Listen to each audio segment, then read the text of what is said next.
सलग चौथ्या दिवशी विद्या प्रतिष्ठानमध्ये पवार कुटुंबियांची बैठक. शरद पवार, रोहित पवार, पार्थ पवार, प्रतिभा पवार यांच्यामध्ये चर्चा. विद्या प्रतिष्ठान संस्थेत पार्थ पवार विश्वस्त होण्याची शक्यता. सुनेत्रा काकींमध्ये अजितदादा बघतो. पक्षाचं राष्ट्रीय अध्यक्षपदही सुनेत्रा काकींनाच मिळालं पाहिजे. राष्ट्रवादीच्या राष्ट्रीय अध्यक्षपदासंदर्भात रोहित पवार यांची प्रतिक्रिया. गेल्या 10 दिवसात संपूर्ण पवार कुटुंबात कोणतीही राजकीय चर्चा नाही. सुनेत्रा काकींची खासदारकी कुणाला मिळेल याबाबतही चर्चा नाही. रोहित पवारांकडून स्पष्ट. 10 तारखेचं प्रेझेंटेशन डिटेलमध्ये असणार. अजितदादांच्या विमान अपघाताबद्दलची सर्वांच्या मनात शंका. अपघातासंदर्भातले प्रश्न 10 तारखेला मांडणार. रोहित पवार यांची माहिती. दोन्ही राष्ट्रवादीचं विलीनीकरण आणि अजितदादांच्या अपघाताबद्दल कुटुंबातील व्यक्तीनं बोलणं अधिक विश्वासार्ह. रोहित पवार यांच्या बोलण्याकडे माझंही लक्ष. संजय राऊत यांची प्रतिक्रिया. तटकरे पटेल यांनी बैठक बोलावून सुनेत्रा पवार यांना उपमुख्यमंत्री केलं, त्यामुळे ते विलन कसे ठरू शकतात? मुश्रीफांचा सवाल. तर दादांच्या निधनानंतर परिस्थितीनुसार निर्णय. हसन मुश्रीफ यांची प्रतिक्रिया. अजितदादांचं निधन विमान अपघातामुळे. अजितदादांच्या अपघाती निधनाचं कुणी राजकारण करू नये. बजरंग सोनवणे बाबतच्या प्रश्नावरती दत्तात्रय भरणे यांची प्रतिक्रिया. अजितदादांच्या अपघातासंदर्भात बजरंग सोनवणे यांच्याकडून शंका व्यक्त. मात्र मुख्यमंत्री शंकेचं निरसन करण्याऐवजी दम देत आहेत. संजय राऊतांची टीका. तुमचा संबंध काय, असा सवाल यावेळेस राऊतांनी मुख्यमंत्र्यांना विचारला. शंका उपस्थित करणाऱ्या लोकांसाठी चौकशी हाच उपाय. दुसरा कोणता उपाय असू शकतो का? बजरंग सोनवणेंनी उपस्थित केलेल्या शंकांवरती हसन मुश्रीफ यांची प्रतिक्रिया. अजितदादांच्या जाण्यानं राज्याचं आणि पुणे जिल्ह्याचं नुकसान. मोहोळ यांचं वक्तव्य. दुःखाच्या क्षणी कुणीही राजकारण करू नका. मुख्यमंत्र्यांनी आदेश दिलेले आहेत चौकशीचे, त्यामुळे तशी चौकशी सुरू आहे. मोहोळ यांचं वक्तव्य. विलीनीकरणासंदर्भात उपमुख्यमंत्री सुनेत्रा पवार जो निर्णय घेतील तो मान्य. आमदार सुनील शेळकेंची प्रतिक्रिया. तर एनडीए आणि राज्यातील प्रमुख नेत्यांना विश्वासात घेऊन विलीनीकरणाबाबत निर्णय घ्यावा लागेल. सुनील शेळकेंचं वक्तव्य. मुंबईच्या महापौर पदासाठी भाजपकडून रितू तावडे उमेदवार. मुंबई भाजप अध्यक्ष अमित साटम यांच्याकडून रितू तावडेंच्या नावाची घोषणा. उपमहापौर पदासाठी शिवसेनेचे संजय घाडी उमेदवार. अभ्यासू व्यक्तिमत्व महापौरपदी विराजमान. महिलांचाही सन्मान. रितू तावडे आक्रमक आणि अभ्यासू असल्यामुळे महापौर पदाला न्याय देतील. प्रवीण दरेकरांची प्रतिक्रिया. मुंबई महानगरपालिकेत महापौर उपमहापौर निवडणुकीमध्ये उमेदवार देण्याविषयी ठाकरेंच्या सेनेचा आज निर्णय होणार. 12 वाजता 65 पैकी वरिष्ठ नगरसेवकांच्या उपस्थितीमध्ये आज मातोश्री निवासस्थानी निर्णय होणार. मालेगावच्या महापौरपदी इस्लामच्या नसरीन बानो शेख यांची निवड. शिवसेनेच्या लता घोडके यांचा केला 25 मतांनी पराभव. नसरीन बानो शेख यांच्या बाजूने 43 नगरसेवकांनी मतदान केलं. महाराष्ट्रातून राज्यसभेवर निवडून गेलेल्या 7 खासदारांची मुदत 2 एप्रिलला संपणार. विधानसभेतील महायुती आणि मवियाकडील पक्षीय बलाबल पाहता राज्यसभेची निवडणूक बिनविरोध होण्याची शक्यता. राज्यातील 12 जिल्हा परिषदा आणि 125 पंचायत समित्यांसाठी मतदान सुरू. 7438 उमेदवार निवडणुकीच्या रिंगणामध्ये. जिल्हा परिषद निवडणुकीत सर्वपक्षीय नेत्यांची प्रतिष्ठा पणाला. करमाळ्यामध्ये सकाळी 9:30 वाजेपर्यंत 5.85% मतदान. परभणीमध्ये 8.92%. धाराशिवमध्ये 7.47%. कोल्हापूरमध्ये 10.68% मतदान. तर रायगडमध्ये 11.5%. सिंधुदुर्गमध्ये 6.78% आणि सांगलीमध्ये 7.3% मतदान. बारामतीच्या काठेवाडीत पवार कुटुंबियांनी मतदानाचा हक्क बजावला. उपमुख्यमंत्री सुनेत्रा पवार यांच्यासह पार्थ पवार आणि युगेंद्र पवार यांनी आपला मतदानाचा हक्क बजावला. बारामतीच्या पिंपळीत आमदार रोहित पवार यांनी मतदानाचा हक्क बजावलेला आहे. जास्तीत जास्त मतदान करावं, रोहित पवार यांचं मतदारांना आवाहन. छत्रपती संभाजीनगरमध्ये मतदानावेळेस विलास भुमरे यांनी मुलाला सोबत नेलं. मतदान केंद्रावरती विलास भुमरेंच्या मुलाच्या बोटावर देखील शाई लावल्याचा प्रकार. संबंधित अधिकाऱ्यांवर कारवाई होईल. जिल्हाधिकारी दिलीप स्वामींची माहिती. मुलाच्या बोटाला शाई लावली यात विशेष काही नाहीये. माझ्या मतदानाचा अधिकार मीच बजावलाय. विलास भुमरेंचं स्पष्टीकरण. विरोधकांना टीका करण्याशिवाय दुसरं काही कामच नाहीये. विलास भुमरेंची टीका. अकलूजच्या मतदान केंद्रावरती लहान मुलाने ईव्हीएमचं बटन दाबलं. अकलूजमध्ये धैर्यशील मोहिते पाटील यांच्या चुलत बंधूंनी मतदान केलं. अर्जुनसिंह मोहिते पाटील आपल्या मुलाला घेऊन मतदान केंद्रावर पोहोचले. मोहिते पाटील मुलाला घेऊन आल्यानं केंद्राध्यक्षांनी आक्षेपही नोंदवला. भास्कर जाधव यांनी चिपळूणमधील तुरंबव या मूळ गावी मतदानाचा हक्क बजावला। भास्कर जाधव यांनी पत्नी सुवर्णा जाधव, मुलगा विक्रांत जाधव यांच्यासह कुटुंबातील अन्य सदस्यांसोबत मतदान केलं। शरद पवार यांच्या राष्ट्रवादीचे प्रदेशाध्यक्ष शशिकांत शिंदे यांनी सहकुटुंब मतदानाचा हक्क बजावला। कोरेगाव तालुक्यातील लहासोरणे येथे सहकुटुंब त्यांनी मतदान केलं। पुण्याच्या रांजणगाव गणपती जिल्हा परिषद गटात बोगस मतदार पकडले। चाकणमधील तरुण रांजणगाव गणपती येथे मतदानाला आल्याचं समोर। या प्रकरणी रांजणगाव एमआयडीसी पोलिसांकडून पुढील कारवाई सुरू। चिपळूणमध्ये नाचरेवाडी इथं 4.5 तासांपासून मतदान केंद्रावर ईव्हीएम मशीन बंद। अधिकाऱ्यांनी मशीन दुरुस्तीसाठी चिपळूणला नेलं। मशीन दुरुस्त करून मतदान केंद्रावर आणणार आणि त्यानंतर मतदान पुन्हा सुरू होणार। छत्रपती संभाजीनगरच्या बेडकीन मतदान केंद्रावरती पोलीस आणि उमेदवार प्रतिनिधींमध्ये शाब्दिक चकमक। विनाकारण महिला गर्दी करत असल्यानं पोलिसांनी महिलांना बाहेर काढलं।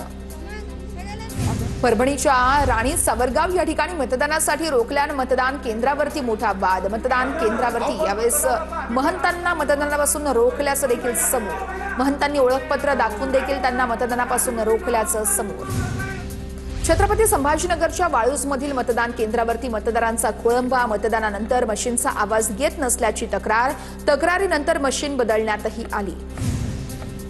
सांगलीमध्ये जयंत पाटील यांनी आपल्या मतदानाचा हक्क बजावला। साखराळे येथील केंद्रावरती जयंत पाटील यांचं मतदान। जिल्हा परिषद पंचायत समिती निवडणुकीत चांगलं यश मिळेल, जयंत पाटील यांची प्रतिक्रिया। मंत्री नितेश राणे यांच्याकडून कणकवलीतील वरवडे गावी मतदान। जिल्ह्याच्या विकासासाठी मतदान करा, नितेश राणेंचं मतदारांना आवाहन।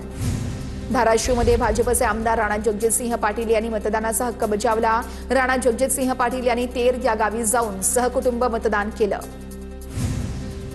धाराशिवमध्ये तानाजी सावंतांनी मतदानाचा आपला हक्क बजावला। परांडा तालुक्यातील मुगाव येथे तानाजी सावंतांचं मतदान। धाराशिवमध्ये शिवसेनेला यश मिळेल, सावंतांकडून विश्वास व्यक्त। खासदार संदीपान भुमरे यांनी आपल्या मतदानाचा हक्क बजावला। जिल्हा परिषद आणि पंचायत समितीवरती भगवा झेंडा फडकणार, भुमरेंनी व्यक्त केला विश्वास। इंदापूरच्या बावडा या ठिकाणी हर्षवर्धन पाटील यांनी सहकुटुंबीय मतदानाचा हक्क बजावला। यावेळेस राष्ट्रवादीकडून उमेदवारी मिळालेल्या अंकिता पाटील यांनी देखील आपल्या मतदानाचा हक्क बजावला। साताऱ्यामध्ये मंत्री शंभूराज देसाई यांनी मतदानाचा हक्क बजावला। पाटण येथील मरीळ या ठिकाणी शंभूराज देसाई यांनी मतदान केलं। निकाल समाधानकारक लागतील, पालकमंत्री शंभूराज देसाई यांना विश्वास। धाराशिवमध्ये खासदार ओमराजे निंबाळकरांनी बजावला मतदानाचा हक्क। ओमराजेंनी त्यांच्या गोवर्धनवाडी या मूळ गावी जाऊन सपत्नीक मतदानाचा हक्क बजावला। आमदार महेंद्र थोरवे यांनी कुटुंबियांसह मतदानाचा हक्क बजावला। पोसरी तिवरे या ठिकाणी थोरवेंनी मतदान केलं। सातारामध्ये आमदार अतुल भोसले यांनी मतदानाचा हक्क बजावला। रेठरे बुद्रुक गावामध्ये सहकुटुंबीय जाऊन त्यांनी मतदान केलेलं आहे। सातारा जिल्हा परिषदेवरती भाजपची एक हाती सत्ता येणार, अतुल भोसले यांच्याकडून विश्वास व्यक्त। शेकापचे नेते जयंत पाटील यांनी बजावला मतदानाचा हक्क। रायगडच्या पेझारी या हायस्कूल मतदान केंद्रावरती सहकुटुंब त्यांनी मतदान केलेलं आहे। आमदार सदाभाऊ खोत यांनी मतदान केलं। सांगलीच्या मरळनाथपूर या ठिकाणी बजावला मतदानाचा हक्क। मोठ्या संख्येने मतदारांना मतदान करण्याचं खोत यांचं आवाहन। कोल्हापूरच्या ग्रामीण भागात जिल्हा परिषद निवडणुकीच्या मतदानाचा उत्साह। कागलच्या लिंगनूर मतदान केंद्रावरती 97 वर्षीय तोडकर आजींनी देखील आपल्या मतदानाचा हक्क बजावलेला आहे। करमाळाच्या केममध्ये 92 वर्षीय कृष्णनाथ आंबेकर यांनी 90 वर्षीय पत्नीसह आपल्या मतदानाचा हक्क बजावलेला आहे। मी 100 गाठणार असून 100व्या वर्षी देखील मतदान करणार, कृष्णनाथ आंबेकर यांचं वक्तव्य। सांगलीतील बलगवडे या ग्रामस्थांचा मतदानावरती बहिष्कार। गावकऱ्यांनी जगवलेली झाडं तोडली गेली म्हणून गावकऱ्यांनी मतदानावरती बहिष्कार टाकलेला आहे। लातूर जिल्ह्यामध्ये जिल्हा परिषद आणि पंचायत समितीसाठी मतदानासाठी सकाळपासूनच नागरिकांच्या रांगा, तर 9 वर्षांनी निवडणुका होत असल्यानं मतदारांमध्ये उत्साहाचं वातावरण। यवतमाळमध्ये ठाकरेंच्या शिवसेनेच्या उपजिल्हा प्रमुखांचं कुटुंबियांसह अपहरण। महागाव नगरपंचायतचे उपाध्यक्ष प्रमोद भरवाडे यांचं डोक्यावरती पिस्तूल लावून अपहरण। तर पुसदमधील संस्था प्रकरण, एसीबीकडे तक्रार दाखल का केली असं म्हणत अपहरण केल्याचं समोर। अद्यापही पोलीस ठाण्यात तक्रार दाखल नाही। धाराशिवच्या भूम तालुक्यामध्ये मतदारांना पैसे वाटल्याचा भाजप उमेदवाराचा आरोप। पाथरोडमध्ये राष्ट्रवादीच्या उमेदवारानं पैसे वाटल्याचा दावा। पैसे वाटप करणाऱ्यांना पोलिसांनी ताब्यात घेतलं। अलिबागमधील कावीर मतदान केंद्रावरती ईव्हीएममध्ये बिघाड झाला। साताऱ्याच्या कराडमधील चोचेगाव या ठिकाणी ईव्हीएम बंद, तर सोलापुरातील पाथर्डी येथील 224 मतदान केंद्रावरती ईव्हीएम मशीन बंद, मतदारांना मनस्ताप। चिपळूणमध्ये सती चिंचघरी मतदान केंद्रावरील ईव्हीएम मशीन बंद। सती चिंचघरी केंद्रावरती अर्ध्या तासापासून मतदान प्रक्रिया बंद। ईव्हीएम बंद पडल्याने मतदारांचा गोंधळ, नवीन मशीनही मागवण्यात आली। छत्रपती संभाजीनगरच्या सिल्लोडमध्ये भाजप उमेदवाराला धक्काबुक्की केल्याचा आरोप। सिल्लोडच्या नायगाव मतदान केंद्रावरती धक्काबुक्की केल्याचा आरोप। परभणीच्या सेलूमध्ये बोथ या ठिकाणी गावकऱ्यांचा मतदानावरती बहिष्कार। गावाला जाण्यासाठी रस्ता आणि करपरा या नदीवरती पूर नसल्यानं पूल नाहीये, त्यामुळे ग्रामस्थांचा पाण्यातून धोकादायक प्रवास। छत्रपती संभाजीनगरमध्ये उमेदवाराकडून ईव्हीएमची पूजा।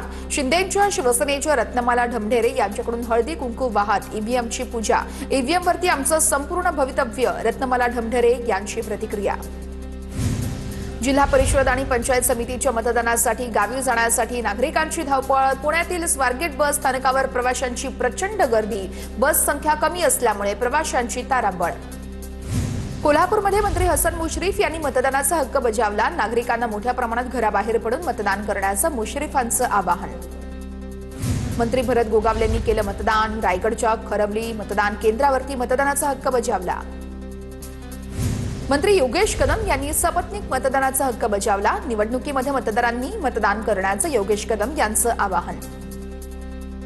भोरमध्ये भाजप नेते संग्राम थोपटेंनी सपत्नीक बजावला मतदानाचा हक्क। हातनोशी मतदान केंद्रावरती स्वरूपा थोपटे यांनी केलं मतदान। स्वरूपा थोपटे भोरमधील उत्रवली कारी या गटातून निवडणुकीसाठी रिंगणात। दौंडचे भाजप आमदार राहुल कोल यांनी बजावला मतदानाचा हक्क। राहू या ठिकाणी मतदान केंद्रावरती केलं मतदान। सोबतच भाजप महिला मोर्चाच्या प्रदेश उपाध्यक्षा कांचन कुल यांनी देखील केलं मतदान। भाजप आमदार गोपीचंद पडळकर यांनी बजावला मतदानाचा हक्क। सांगलीच्या आटपाडी तालुक्यातील पडळकर वाडीमध्ये केलं मतदान। जिल्हा परिषद आणि पंचायत समितीसाठी मतदान केल्याची माहिती।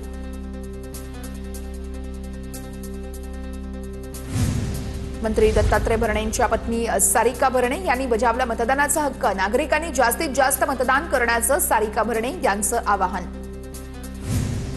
अरविंद सावंतांनी शायना एनसी यांच्याबद्दल केलेल्या वक्तव्याचं प्रकरण माझगाव कोर्टामध्ये सुनावणी। शायना एनसींचा जबाब नोंदवण्यात आला। या प्रकरणी पुढील सुनावणी 21 फेब्रुवारीला होणार। महाराष्ट्रामध्ये पीएम ई बस सेवा योजना फक्त कागदावरच, अद्याप एकही बस प्रत्यक्ष सेवेत नाहीये। खासदार वर्षा गायकवाड यांनी लोकसभेत मुद्दा उपस्थित केल्यानंतर माहिती समोर। महाबोधी महामुक्तीसाठी 12 तारखेला दिल्लीमध्ये आंदोलन होणार। या आंदोलनासाठी देशभरातून बौद्ध बांधव येणार। माजी मंत्री राजकुमार बडोले यांची माहिती। तर महाबोधीचं व्यवस्थापन बुद्ध समाजाच्या बांधवांकडे असावं अशी मागणी। बडोलेंची प्रतिक्रिया।